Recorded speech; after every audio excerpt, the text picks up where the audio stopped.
नमस्कार दोस्तों। अगर आप अडानी ग्रुप के बिजनेसेस को देखोगे और जो रिलायंस ग्रुप है, दोनों काफी अलग अलग आपको पहले देखने को मिलते होंगे। कहने का मतलब है कि दोनों के बिजनेस ओवरलैप नहीं होते थे कभी भी। लेकिन पिछले कुछ महीनों से अगर आप देखिए, कुछ ऐसी चीजें की गई हैं, कुछ ऐसा अनाउंसमेंट किया गया है जिसमें ऐसा आपको लग रहा है कि जो अडानी ग्रुप है वो यहां पर रिलायंस के कुछ बिजनेसेस में एंटर करने की कोशिश कर रहा है, और जो रिलायंस ग्रुप है वो यहां पर अडानी के बिजनेसेस में एंटर करने की कोशिश कर रहा है। और जैसे कि आप यहां पर न्यूज भी देख सकते हो, Adani group to enter petrochemicals business sets up Adani petrochemicals. तो इसके बारे में हम डिटेल से समझेंगे कि एग्जैक्टली चल क्या रहा है और यहां पर आगे हम क्या सिनेरियो देख सकते हैं अडानी और रिलायंस के बीच में। काफी कुछ जानने को है, चलिए आगे बढ़ते हैं। लेकिन उसके पहले अगर आप स्टडी आईक्यू को सपोर्ट करना चाहते हैं, सिंपली आपको ज्वाइन का बटन क्लिक करना है। वहां पर जाकर आप हमें बहुत कम दाम पर सपोर्ट कर सकते हैं। सबसे पहले हम देखेंगे कि एग्जैक्टली हो क्या रहा है, हम क्यों इसके बारे में बात कर रहे हैं। जैसा कि मैं आपको बोल रहा था कि काफी लंबे समय से जो दोनों बिजनेसेस हैं वो काफी अलग थे, मतलब कि दोनों एक पर्टिकुलर सेक्टर के अंदर एंटर नहीं कर रहे थे। लेकिन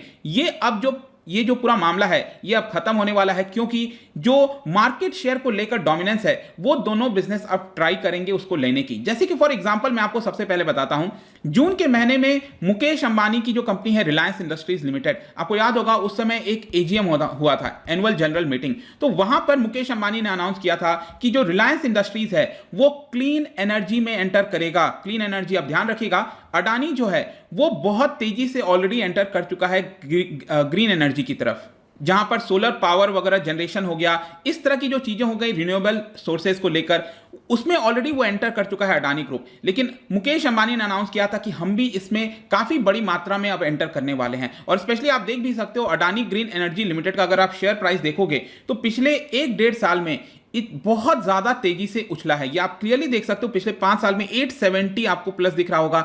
मतलब कि आप पहले देखिए 2020 के जस्ट पहले अगर आप देखोगे तो इसका प्राइस 100 रुपए पे नहीं हुआ करता था, और आज इसका प्राइस 1-1.5 साल के अंदर करीब 900, ये तो उससे भी ज्यादा चला गया था, 1200 के आसपास चला गया था, 1200-1300, लेकिन ये थोड़ा सा भी कम हो गया है तो 900 आपको दिख रहा है। तो ऑलरेडी अडानी ग्रीन जो है वो काफी बड़ी मात्रा में तेजी से एंटर कर चुका है। लेकिन रिलायंस ने भी यहां पर अनाउंसमेंट किया था कि हम भी ग्रीन एनर्जी, क्लीन एनर्जी की तरफ एंटर करेंगे, जैसे कि सोलर आपका वेफर हो गया, इस तरह की चीजें जो बनानी हो गई वो यहां पर बनाया जाएगा। मैं आपको आगे बताऊंगा इसके बारे में। लेकिन अब यहां पर अडानी की तरफ से भी अनाउंसमेंट हो गया है कि वो अपना बिजनेस पेट्रोकेमिकल्स के अंदर एंटर कर रहा है। देखो, सबसे पहले मैं आपको बता दूं ये पेट्रोकेमिकल्स का मतलब क्या होता है। ये इसका सिंपल अगर आप अर्थ देखोगे, इसका मतलब होता है केमिकल्स बेस्ड ऑन रॉक्स। तो बेसिकली पेट्रोलियम डिराइव्ड जो भी प्रोडक्ट्स होते हैं, नेचुरल गैस के द्वारा जो भी आपके निकाला जाता है, रॉक से जो रिलेटेड है ना, आपको पता होगा क्रूड ऑयल वगैरह आपका कहां, सेडिमेंट्री रॉक्स में मिलता है, राइट। तो उससे डिराइव जो भी आपके केमिकल्स वगैरह बनाए जाते हैं उसी को हम कहते हैं पेट्रोकेमिकल्स।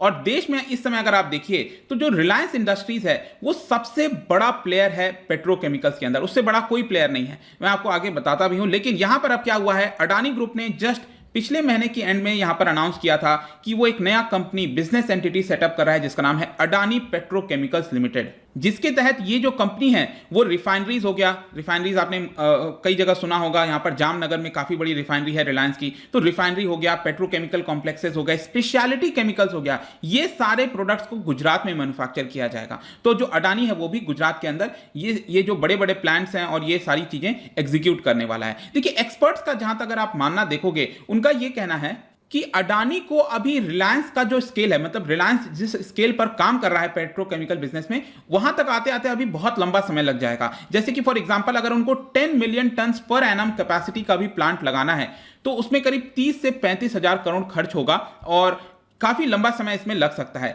और हां, अगर ये बात अलग हो कि जो अडानी ग्रुप है वो 3-4 साल के पहले ही यहां पर कोई दूसरे प्रोजेक्ट को खरीद ले, एग्जिस्टिंग एसेट को खरीद ले, तो वो एक पूरा अलग मामला है। लेकिन अगर पूरा नया सेटअप करना है तो कम से कम 3-4 साल अडानी को लग जाएंगे, अगर उसको वर्ल्ड स्केल की जो रिफाइनरी है वो अगर सेटअप करना होगा तो एक तो ये हो गया आपका। लेकिन मैं आपको बता दूं कि मेजर जो कॉन्फ्लिक्ट है वो आपका पेट्रोकेमिकल्स के अंदर होने वाला है। मैंने आपको क्या बताया कि जो अंबानी है, जो रिलायंस इंडस्ट्रीज है, वो आपका ग्रीन एनर्जी प्लांट्स में एंटर कर रहा है। तो यहां पर बेसिकली अगर आप देखोगे जो रिलायंस का प्लान है वो ये है कि जामनगर के अंदर, अब जामनगर आपको पता हो, ये आप देख रहे होगे गुजरात, और ये आपका जामनगर डिस्ट्रिक्ट है, तो यहां पर आपको रिलायंस का ऑलरेडी जो पेट्रोकेमिकल बिजनेस है वो यहीं से होता है। जो रिफाइनरी वगैरह आपने सुना होगा ना, सबसे बड़े प्लांट वगैरह यहीं पर लगे हैं। इनफैक्ट वर्ल्ड का सबसे बड़ा प्लांट ये आपको यहीं पर देखने को मिलेगा जामनगर में।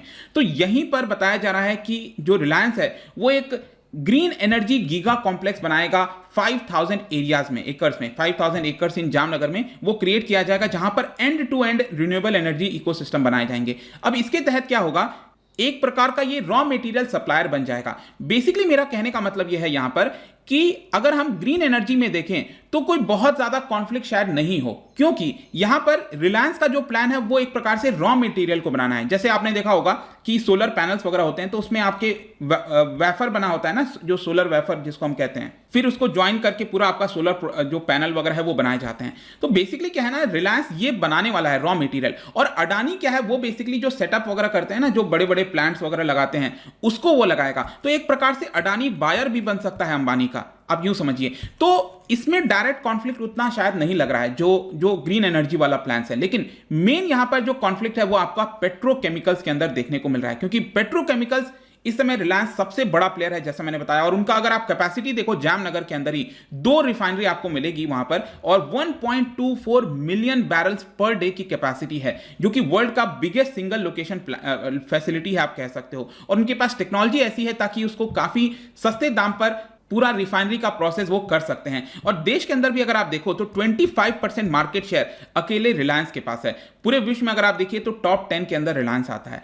तो रिलायंस ऑलरेडी यहां पर जमा हुआ है पेट्रोकेमिकल्स में, लेकिन अडानी ने ये जो अनाउंस किया है कि वो भी अब एंटर करेगा, इसको लेकर डायरेक्ट यहीं पर आपको कॉन्फ्लिक्ट देखने को मिलेगा। और स्पेशली रिलायंस का अगर आपको पता हो, जो सऊदी अरबिया की कंपनी है अरामको, वर्ल्ड की सबसे लार्जेस्ट बताई जाती है, 2019 में यहां पर अनाउंस किया गया था रिलायंस के द्वारा कि वो अपना जो पेट्रोकेमिकल बिजनेस है, ऑयल टू केमिकल बिजनेस है, उन्होंने क्या किया, रिलायंस से इसको सेपरेट कर दिया, एक सेपरेट एंटिटी बना दी, और उसमें से 20% स्टेक जो है वो यहां पर सऊदी अरामको को बेचने वाला था, जिसकी कीमत करीब $15 बिलियन के आसपास बताई जा रही है। अभी तक वो पूरा जो डील है वो एग्जीक्यूट नहीं हो पाया है, कुछ प्रॉब्लम्स हुई होंगी जो भी है, लेकिन बताया गया था अभी लेटेस्ट कि इसी साल इसको एग्जीक्यूट कर लिया जाएगा। मतलब यहां पर जो सऊदी अरामको है वो अपनी टेक्नोलॉजी, वो अपनी जो एक्सपर्टाइज है वो भी लेकर आने वाला है। तो यहां पर जो रिलायंस है वो इसको लेकर और ज्यादा एग्रेसिव हो रहा है। और इनफैक्ट अगर आप अडानी का भी देखोगे तो अडानी ने भी यहां पर 2019 जनवरी में जर्मन की एक केमिकल जायंट है BASF, उनके साथ कुछ पैक्ट किया था, जिसके तहत 2 बिलियन यूरो ये लोग इन्वेस्ट करने वाले थे गुजरात के अंदर मुंद्रा फैक्ट्री में, एक फैक्ट्री वगैरह बनाना था। और आगे चलकर अबू धाबी की भी कुछ कंपनीज वगैरह हैं, उनके साथ भी उन्होंने पार्टनरशिप किया ताकि मुंद्रा में, गुजरात के मुंद्रा में एक केमिकल कॉम्प्लेक्स बनाया जाए जिसका ओवरऑल कॉस्ट करीब $4 बिलियन हो सकता है। मतलब कि आप ये देख रहे हो यहां पर कि अडानी भी केमिकल बिजनेस को लेकर तैयारी तो कर रहा था। हाँ, ये अलग बात है कि ये वाला जो पूरा प्लान था अडानी का, ये अभी तक फुलफिल नहीं हो पाया था, क्योंकि कोविड-19 वगैरह आ गया, ऐसा बताया जा रहा है, इसको होल्ड कर दिया गया था। लेकिन अब यहां पर अडानी ने अनाउंस कर दिया है कि हम पूरी तरह से पेट्रोकेमिकल बिजनेस में एंटर करने वाले हैं। और यहां पर एक और चीज मैंने आपको बोला था स्पेशलिटी केमिकल्स के बारे में। देखिए, स्पेशलिटी केमिकल्स वो होता है कि एक पर्टिकुलर सेक्टर के अंदर उसका इस्तेमाल किया जाता है और वो उस इंडस्ट्री के लिए बहुत इंपॉर्टेंट होता है। जैसे कि फॉर एग्जांपल ऑटोमेटिव हो गया, एरोस्पेस हो गया, फूड, कॉस्मेटिक, एग्रीकल्चर, मैन्युफैक्चरिंग।